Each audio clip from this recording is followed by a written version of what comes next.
அதுக்குத்தான் அவர் சிலுவையில தரித்திரரானார், தன்னையே ஒப்பு கொடுத்தார். அதை விசுவாசிங்க.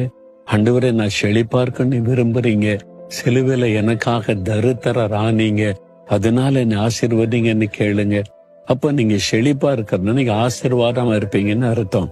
கர்த்தர் என்னை ஆசீர்வதித்திருக்கிறார் சொல்லி நீங்க மற்றவங்களுக்கு ஆசீர்வாதமா இருப்பீங்க. உங்க ஊர்ல இருக்கிற மற்றவங்களுக்கு நன்மை செய்கிறவர்களாய் அந்த மாதிரி ஒரு வாழ்க்கை கேளுங்க. ஆண்டவரே, என்னையும் செழிப்பு ஆசீர்வதிங்க. நான் நம்புறேன், நம்ம விசுவாசிக்கிறேன், உன் மேலதான் என் நம்பிக்கை வச்சிருக்கிறேன், நீங்க தான் ஆசீர்வதிக்கிற தேவன். அதனால நான் முழுமையா விசுவாசிக்கிறேன். உங்களுடைய வாக்கு தத்தத்தின்படி என்னை ஆசீர்வதித்து செழிப்பாக்குன்னு கேளுங்க. கட்டாய ஆசீர்வாதம் உண்டாகும். விசுவாசிக்கிறீங்களா? அப்படியே கரம் உயர்த்துங்க. இயேசுவே, நான் செழித்திருக்க விரும்புகிறேன். எந்த குறைவோடு கஷ்டத்தோடு வறுமையில் இருக்க விரும்பவில்லை. என் கடன் பிரச்சனை மாற்றி, தரித்திரத்தை மாற்றி, செழிப்பான நன்மைகளோட வாழ்ந்திருக்க நீர் விரும்புகிறீர். அந்த ஆசீர்வாதம் எனக்குரியது. நான் உம்மை நம்புகிறேன். இயேசு கிறிஸ்துவின் நாமத்தில் அந்த ஆசீர்வாதம் எனக்கு, என் குடும்பத்திற்கு உண்டாகட்டும்.